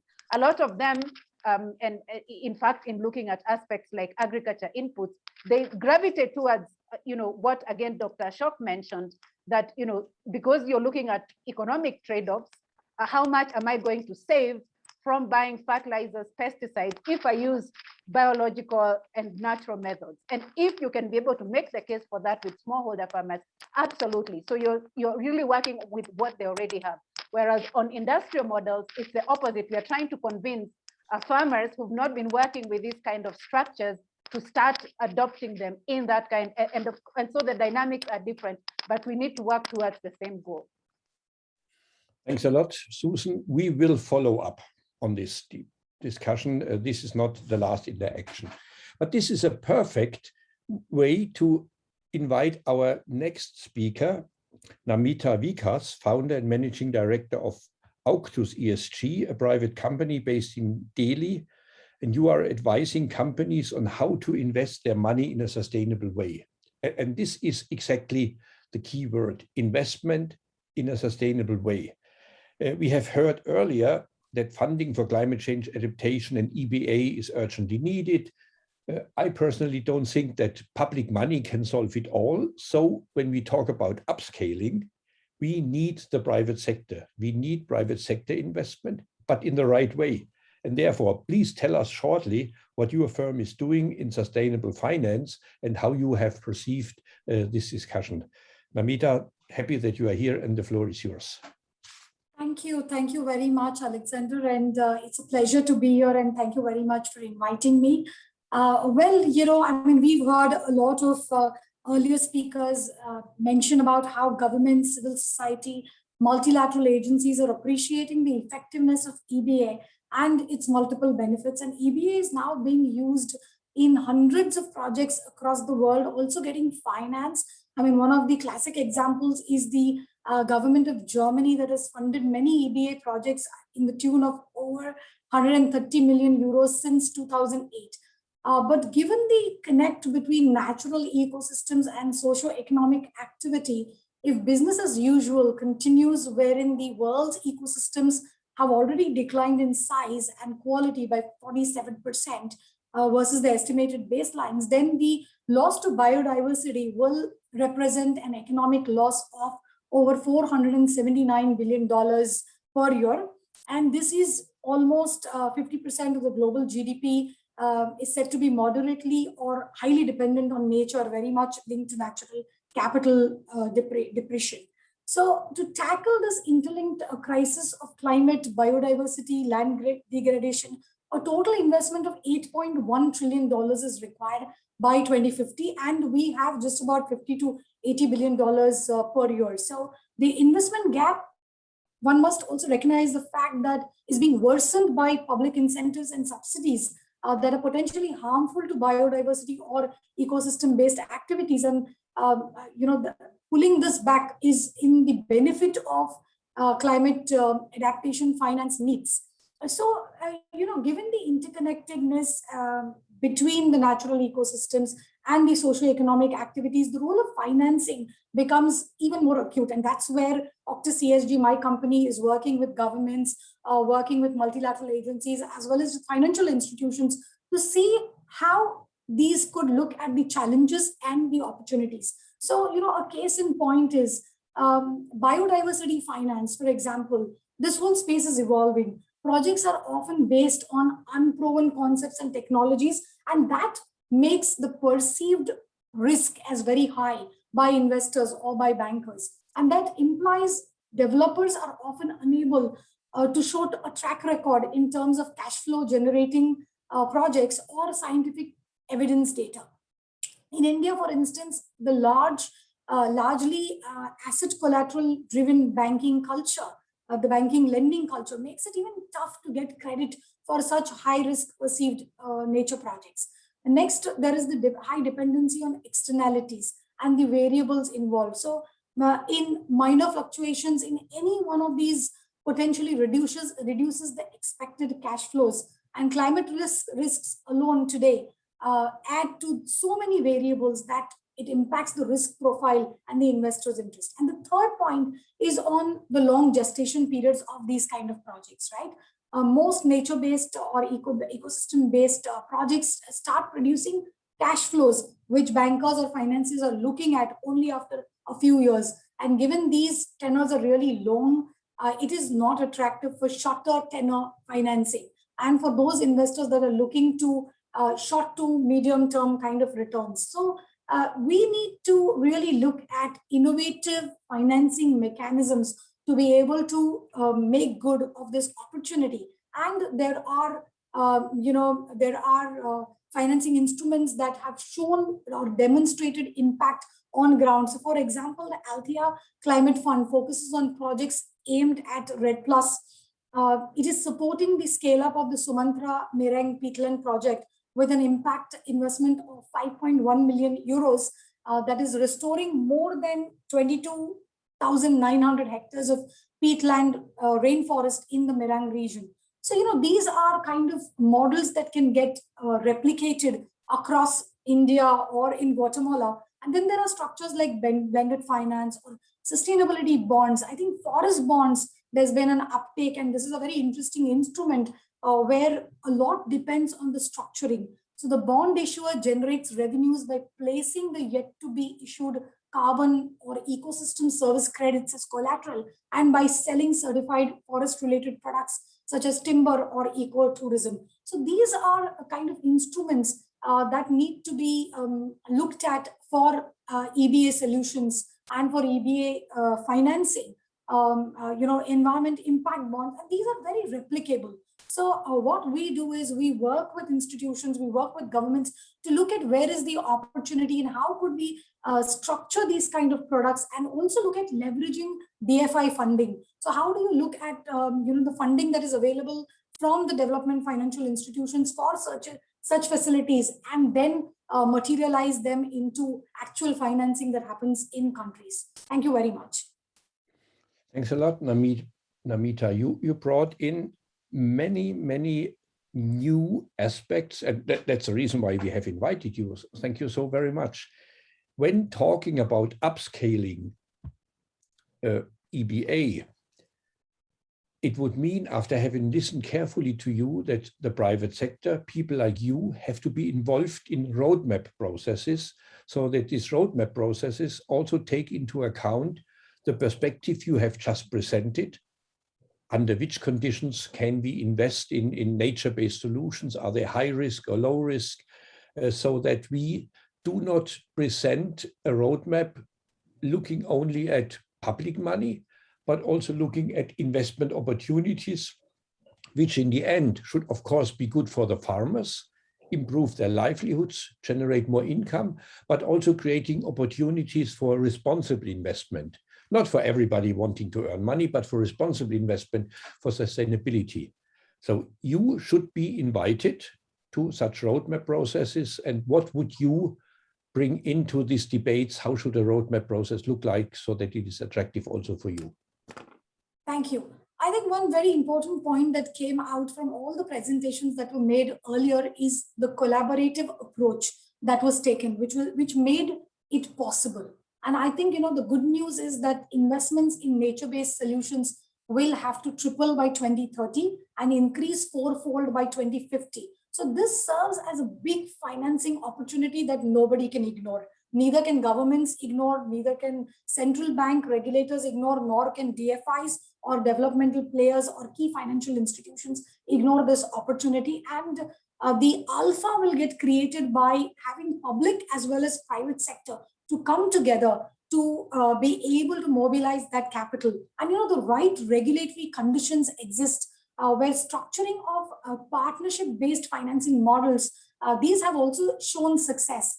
So direct private investments into climate and nature conservation, I think needs to be scaled up by these kind of private, public-private kind of partnerships or approaches. I think one of the very important aspects you mentioned about the GDP of poor, and I would like to mention here about the Tropical Landscapes Finance Facility of Indonesia, which leveraged private finance for creating public good by raising over $95 million of sustainability bonds to fund rubber plantations on degraded land with an aim to increase the biodiversity buffer zones, thus scaling investment and resulting in enhancing the GDP for the poor. I think these kind of mechanisms is what is required. And here also, positive incentives play a big role. So how do government or how do economic policy instruments like positive incentives actually provide the price signals to producers and consumers to behave in an environmentally sustainable way? I think that is a very important point to be noted. And research organizations which have played a big role in, because this is an evolving space, right? And we need a lot of researchers and scientists like Dr. Susan, who would bring in the aspects of science. And this is all about science-based origination or science-based targets that we need to look at. And that is what is very much importantly to be noted. You mentioned about at the beginning, comprehensive approach to achieving, a kind of a systemic answer. And that includes all of this, including finance for the entire upscaling of EBA. Thank you. Thanks a lot, Namita. I would like to alert my colleagues in TMG. Most likely tomorrow in our internal meeting, I will raise the question, what kind of work do we have to do to support responsible investment in EBA, creating an environment where the right people invest and not the wrong people try to make a maximum profit. Thanks a lot for having triggered this idea. And this is perfect now, again, to invite our next guest, Liz Moulin-Bernhard from UN Environment Program. Liz is the coordinator of the Global Adaptation Network, founded 2010. The Global Adaptation Network provides a worldwide platform to distribute and exchange climate change adaptation knowledge. And Liz, from your perspective, you are the network for adaptation. What challenges, but also what opportunities are you encountering in bringing adaptation solutions to scale? Small scale is easy, but large scale is what we have to do tomorrow. Liz, we are waiting for the answer. Thanks so much, Alexander. And it's a pleasure to be here on the panel today and also to listen to the very insightful and incredible perspectives of all of the voices we've heard in the session so far. So thank you so much for having us join you. As Alexander mentioned, I coordinate the Global Adaptation Network, which is within UNEP's UN Environment Program's Nature for Climate branch. And one of the things that we've been hearing about today, I think several of the panelists, Alexander and Susan mentioned very specifically, is that EBA is really not a new topic. We've had a mandate at UNEP since 2010. Member states have asked them to help them really increase their ambition and planning, action, and access to finance for adaptation, in particular looking at ecosystem-based approaches. We currently do that in around 50 countries around the world. But really, it's these in the past few years that we've really seen an interest in EBA spike. We've seen so much of an uptake and an uptick really in the interest in EBA, and that's very gratifying to see. I wanted to bring in one very specific perspective into this panel that I think is very much aligned with what we're discussing, and that is the very exciting example of the new global EBA fund under ICI, which is being implemented by UNEP and IUCN thanks to Germany's very generous support. The Global Adaptation Network, as part of UNEP, is really helping to support the fund by helping to meet its goal of finding innovative and catalytic EBA actions and working to scale up EBA barriers that we know exist. So in order to support that fund, the Global Adaptation Network has been carrying out a number of global and regional stakeholder dialogues to identify those barriers and how to best overcome them. What we found is that we really look at three categories of specific challenges or barriers to EBA that we're looking at. One of them is what we see as a general lack of knowledge or understanding or appreciation of the benefits of EBA. A second barrier is governance and policy challenges. And the third that we're looking at is limited access to finance to scale up EBA. And I just wanted to give a few reflections on the work that we've been carrying out over the past few months, because I think it really dovetails well with the great work of the roadmaps that we've been hearing about in India and Guatemala in this session. The first lesson that I think that we can say that we've really learned is that we see value in helping to bring people together, bring stakeholders together at the regional level. In the opening remarks from Guatemala, from our distinguished speaker, we heard that countries often find great value in speaking with their neighbors. There are often valuable lessons to share and shared commonalities and understandings along linguistic lines, but also geographically, politically, or culturally. So that value of sharing information and knowledge at a regional level is something we found very, very helpful in the EBA context. Second lesson that I would say that we'd like to share is that, as Dr. Ashok noted in the context of India, there's really a crucial need to talk to local and indigenous groups directly about their perspectives to give them a voice in national and international processes. This can really help gather and incorporate local and traditional knowledge and combine that with other bodies of scientific knowledge. But also, I think, just as importantly, is that it can help us create a sense of ownership for the ideas and a shared vision, a shared roadmap, as we're talking about here, which is so crucial because ultimately these are groups that need to implement and see the benefit of any EBA intervention on the ground. So ideally, you'd want to have that kind of process that helps to build a kind of community of practice that can continue sharing knowledge and ideas and have a shared sense of ownership long after an organization like ours may have come in to help a specific process. A third lesson that we've learned is, and this may sound really a bit cliche, but the importance of not preaching to the converted.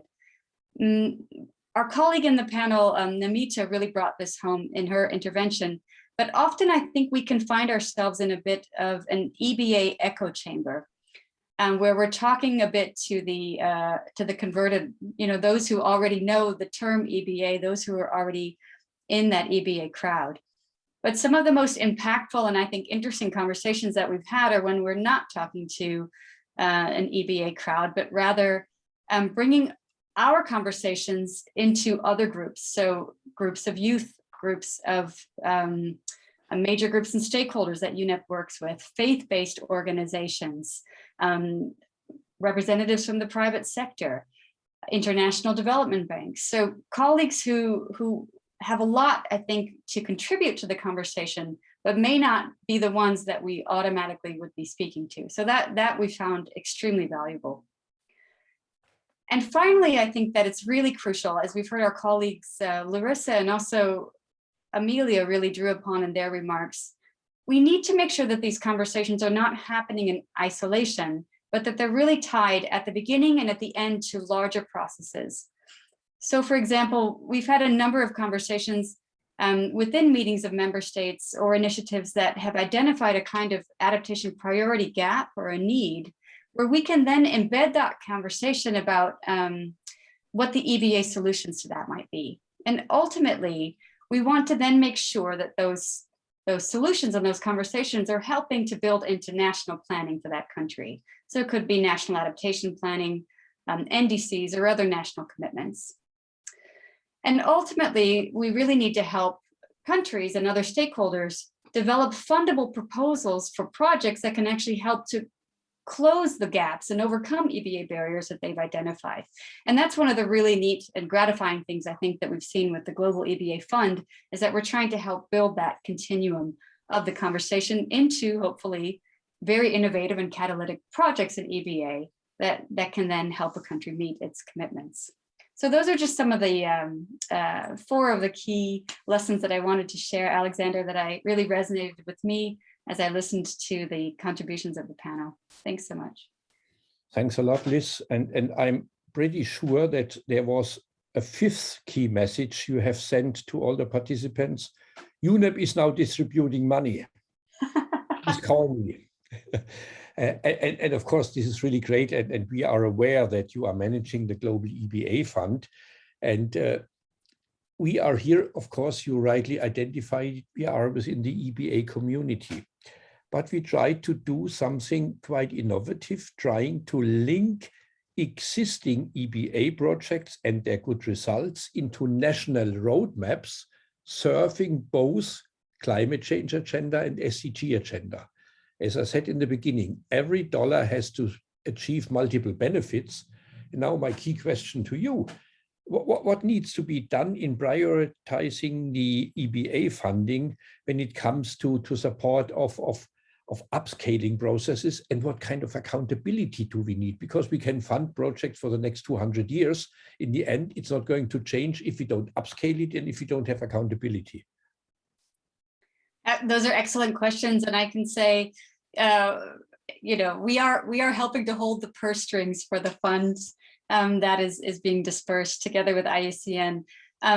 Just as an aside, a few days ago, we ended our 2nd call for proposals for the Global EBA Fund. I'm not even sure if Beerta knows this yet, but we had more than 600 applications, which is extremely gratifying to see. The interest in the fund and the proposals that we're seeing are absolutely out of this world and quite exciting. One of the things that I think is so interesting about the fund and this whole process is that we have quite an iterative process. We don't know, honestly, right now, what innovation or catalytic activities really look like. We are really wide open to hear what kind of interesting ideas we're getting from the proposals coming into the fund. And through dialogues like this, through regional and other global stakeholder dialogues, we really want to hear from people like you, what is working? What does innovation look like? How can we really scale up EBA? So that's a quite exciting prospect and process that we're going through. One of the things that's really interesting about the fund is that it does not fund governments directly. Yeah. However, in order to be successful for the fund, you do need to show that the proposal that you have is going to in some way help a country meet national and global commitments. So it really should be well embedded and justifiable within biodiversity targets or SDG targets or an NDC or a NAP. So any successful applicant to the fund will really need to show how it's helping a country overcome those barriers and implement its priorities. I truly believe, although the fund is generous, it's a small grants facility, right? So the amounts that are being funded are between $50,000 and $250,000, and it's over only a few years of time. So what we really need to see, we know that EBA and anything to do with ecosystems doesn't take 3 to 5 years. It takes 20, 30, or 50 years. So what we really know, what we need to see is that there is a theory of change built in and how additional stakeholders, how will additional funds be leveraged? How will additional stakeholders beyond who's putting in the application now, how will that be taken on? How will ownership be created? So that really the long-term investment that needs to be there can be demonstrated. And I think that's really crucial, Alexander. It takes many people to make an EBA intervention successful. Thanks a lot, Liz. This was a great summary at the end, also bringing in the perspective, how much time does it take to be successful? The easy solutions are quick. Maybe they are not solutions, they are only quick, but what we are presenting is effective, long-lasting, and it is also, what we are proposing is also able to adapt to changing climatic conditions. The world is not as stable as it has been over the last year. So thank you very much for having presented this. I was looking at who has raised his or her hand here in the chat, because I would like to invite now people.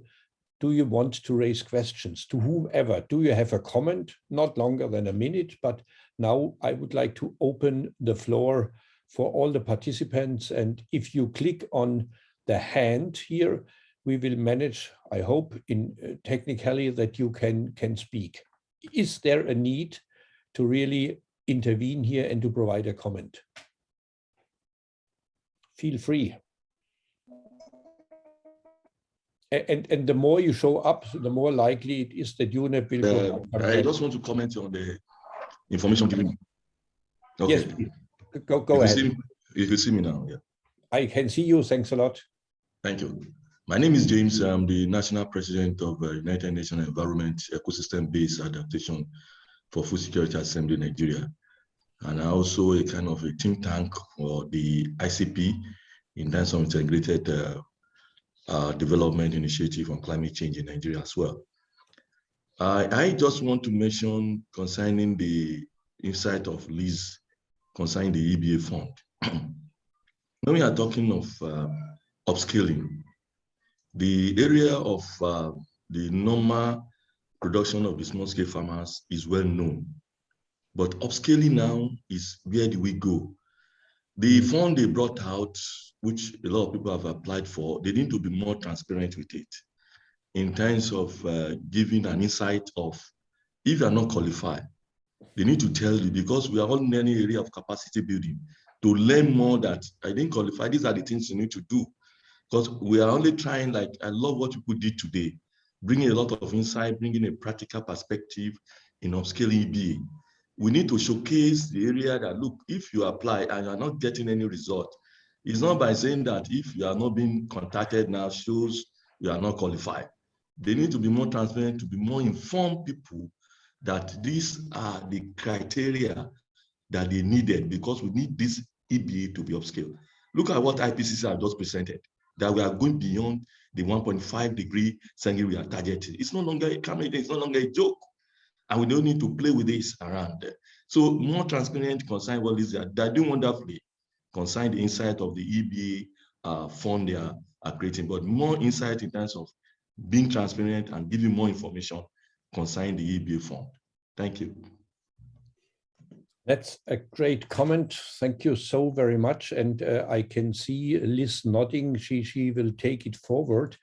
I don't think that we can go into specific discussions here on single cases, but before I ask Liz if you want to respond, or anybody else, is there anyone else who wants to raise his or her hand and make an intervention?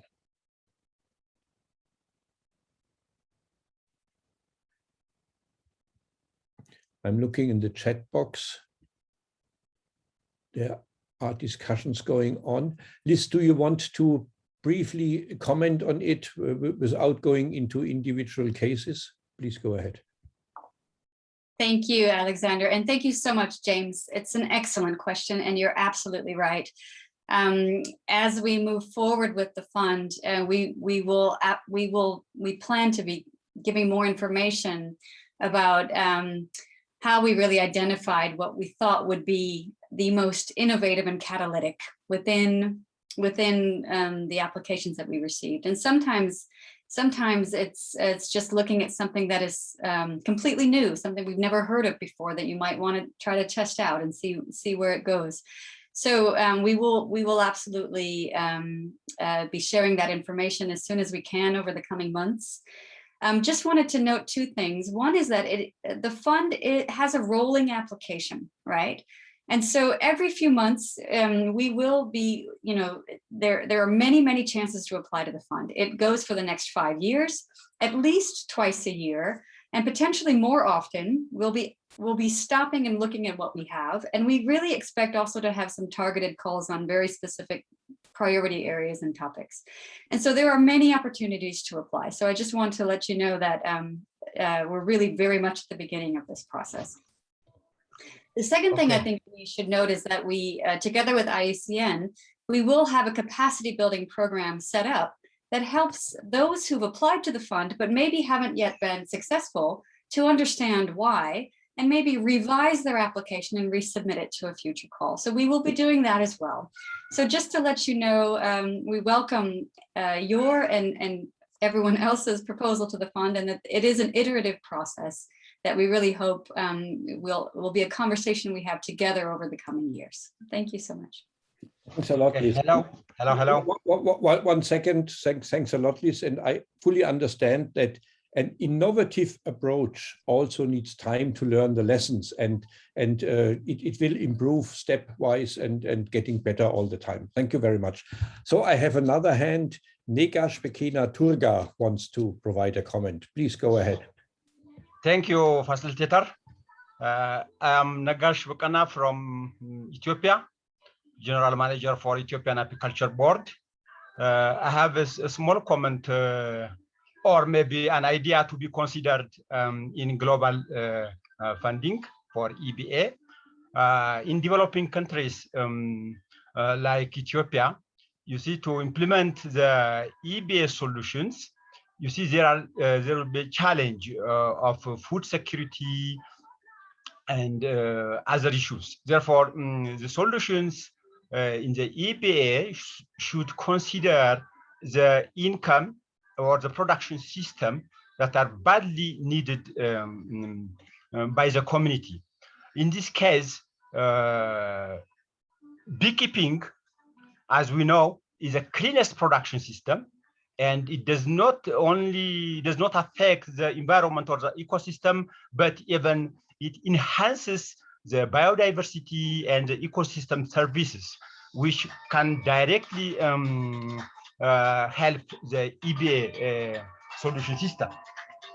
Therefore, in global beekeeping, the global EBA solution or funding, I think it is good to consider projects like beekeeping that can be implemented in relation to the EBA solution.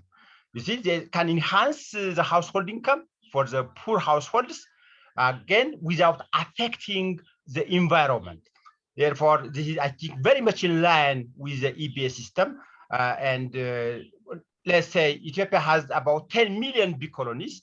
And when we go for improvement of this sector, we can very much work for the environment or ecosystem services. Thank you. Thanks a lot for bringing up this important topic and for demonstrating how broad EBA really is. And I have seen that you also provided strong and very good comments in the chat box. So for those of you, yes, who are more interested, look into the chat box. Is there another person before we have to come to wrapping up? Because I want to invite, after my brief synthesis, Birte Derricks, a senior advisor at the German Federal Ministry for the Environment, Nature, Conservation and Nuclear Safety. Without her support and without the work of the ministry, this meeting and our EBA work would not have taken place. And I guess that also Liz would not have money to distribute it. Therefore, it's very important to invite her at the very end to wrap it up. But I would like to try to do a synthesis before, but there's one more opportunity. Is there anybody else to provide a comment?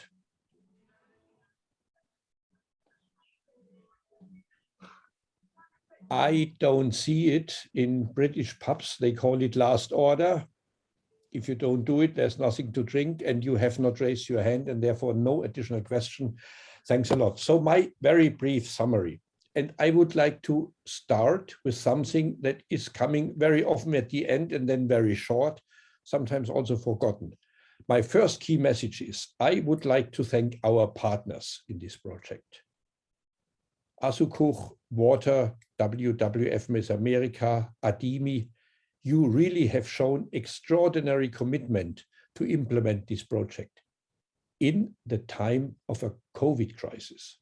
Let us not forget, you have worked under very special conditions, and it would have been difficult enough under normal circumstances, but I would like to congratulate you for having done this under these really difficult circumstances, and you have provided very, very good results, and your work has been the basis for what we have presented here.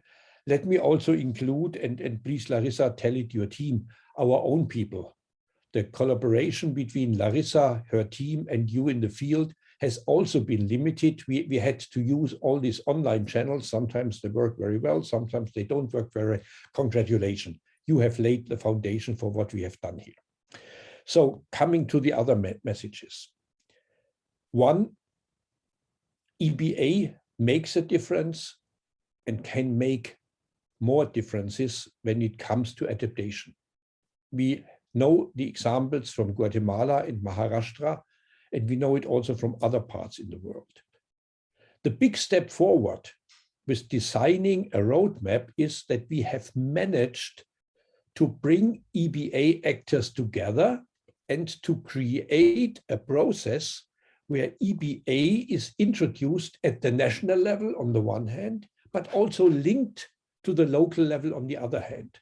So we did not only move an EBA process up to a higher level, the linkage between the local level and the higher level is still there. And I think this is really, really important for harnessing the benefits of EBA. You need the examples, you need the stakeholders on the ground, but you have to translate it at a political level into a roadmap process. And you have managed to do so. And many of the projects you are running have never been designed to work towards a roadmap process. Suddenly and out of the blue, we came in and we said, you are doing great work. Let's add an additional challenge to your work. How can we design a roadmap process so that the local level is linked to the national level and that we can earn multiple benefits? This was kind of an institutionalization of EBA. And I really hope that this continues. We all know it's easy to create a kind of a working group, and when projects are over, the working group is not continuing. And therefore, I really hope that this collaboration between the local level and the national level and the work presented by our guests and the keynote speakers in the beginning is moving ahead and provides valuable insights of how EBA can be used to serve the big international agreements. So, first message. Second, we are aware that this roadmap processes has to be at a higher level because it has to look at different local conditions. The conditions at the local level are different, but in the end, and here I would like to use a word we have used quite often before, the conditions are same, but different. And therefore, roadmaps are well suited to respond to the need of different actors, including different actors, in order to create success stories for EBA. Let us not only talk about there is not enough money for EBA, let us also be proud and sell the success stories. Let's make Namita being interested in EBA, looking for opportunities to invest, and let us also highlight that we have managed not to complain that there is no upscaling, but that we have found an upscaling mechanism in the roadmap. A long way has to be gone, but we really have managed it. So what can we, and that's my third message, learn from other sectors, for example, health, to develop a better understanding of blended finance mechanisms? Public sector, private sector, based on the experience, based on the support we are getting from the countries. How can we blend investment so that Namita and others are investing, that private sector is investing, that we use public money, but also philanthropic organizations, public donors, and. So blending investment, well designed, maybe Liz, you have an idea how to best do it, is maybe a way forward. And in this regard, we have to talk about what kind of risks do we have to face. This is innovative. Not everything will go well. Who is covering the risks? Who is guiding it? What kind of assurance do we need in order to go ahead? And by the way, what kind of accountability do we really need for it? And therefore, my last comment is, before handing over to Birte, we know that we have to act quick, that action is urgent, but we have to have a long-time perspective. If we think that EBA is solving the problem of adaptation to climate change by tomorrow, even with more money, it would be wrong. We have to have an adaptive approach. It also needs kind of an adaptive management approach, because we very often learn while we go. Based on the experience we have so far in different adaptation processes, we have to develop a longer-term perspective. And let me reiterate what I tried to say in the beginning. We, in the industrialized world, we are responsible for climate change. It's our emissions, also our historical emissions. We have to limit our emissions in order to give you more time and space for adaptation. If we don't limit our emissions, it will be much more urgent. And therefore, there is a joint responsibility for working together. It's great that the ministry has provided this funding to UNEP and IUCN. It's great that the projects have been funded, but the responsibility, the political responsibility, goes beyond. And therefore, EBA is for me a good example how we can work together in one world in order to tackle challenges which will affect all of us, some sooner, some harder, other later, but it's a joint responsibility. And therefore, I'm really happy that we have the ICI project, that the ministry is working so hard, that the ministry has kickstarted some years ago this discussion. And therefore, again, warm welcome to Birte Derricks, Senior Advisor at the Federal Ministry for Environment, Nature Conservation and Nuclear Safety. And your department is in charge of the International Climate Initiative. You have supported the implementation of ecosystem-based adaptation since many years. We are happy that you have done it. We are excited that you are here, and you have the last word. What are you taking away from this meeting? So please go ahead. Thank you very much, Alexander. Good day to all of you, dear partners and colleagues. After listening for 2 hours, I'm happy to share my thoughts on today's meeting. First of all, I would like to thank you all for participating in today's event and sharing the lessons from India and Guatemala. As part of BMU's International Climate Initiative, I'm responsible for the adaptation portfolio of the ICI. That's how we call it in short. And since the beginnings of ICI in 2008, it was our aim to support EBA action from pilot projects and knowledge generation to upscaling and mainstreaming. This is where we have arrived today, or where we are working on today. We are pleased that ICI has contributed to make EBA a firmly established approach for adapting to the impacts of climate change. This decade will be decisive to fight the climate and biodiversity crisis. Undoubtedly, the reduction of greenhouse gas emissions is a top priority also for Germany, especially for those countries with big carbon footprints. But at the same time, we need to ask ourselves, how can we make our societies, our economies, and the natural world adapt to the effects of climate change that are already happening today and those that we will face in the future? And I think that we can only be resilient if we invest in nature. Ecosystem-based adaptation is a systemic response to the crisis of our times. It is about preserving the basis on which our lives depend. It's about fighting climate change, but also about reversing the degradation of ecosystems, conserving our water resources, restoring our soils on which our food security depends. The presentation and discussions today showed us a pathway to make this possible. This project in Guatemala and India builds on connectivity, diversity, and participation. It connects knowledge and experiences from long-standing EBA initiatives at local level with policy processes at state and national level. May it be at state level in India or at national level in Guatemala. Multi-stakeholder platforms bring together different people, institutions, and knowledge systems and connect them in a strategic alliance to work together for enhanced resilience. And I think this is exactly what makes this project so unique and valuable, because it succeeds in addressing the challenge to bring everyone to the table. Having established EBA roadmaps in both countries in such a participatory and inclusive manner is exactly what is needed. As we have learned throughout today's session, sustainability and success of a project can only be achieved when multiple stakeholders are convinced that EBA is the right approach to tackle threats to climate and biodiversity in a holistic manner, and when these stakeholders are involved in the project from day one.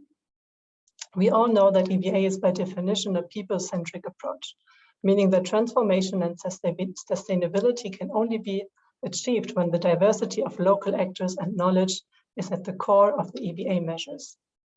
Leading up to the CBD COP15 in Kunming and the UNFCCC COP26 in Glasgow, we would like to encourage you to use this momentum to continue promoting EBA on various levels. With your support, more and more NDCs, NAPs, and other sectoral policies will include EBA approaches as proposed measures. As we heard today, replicating successful pilot projects is not enough. We need to work on the framework conditions, on the funding gaps, on cross-sectoral collaboration, especially with the private sector, so that we can scale up EBA at the required speed and at the required scale.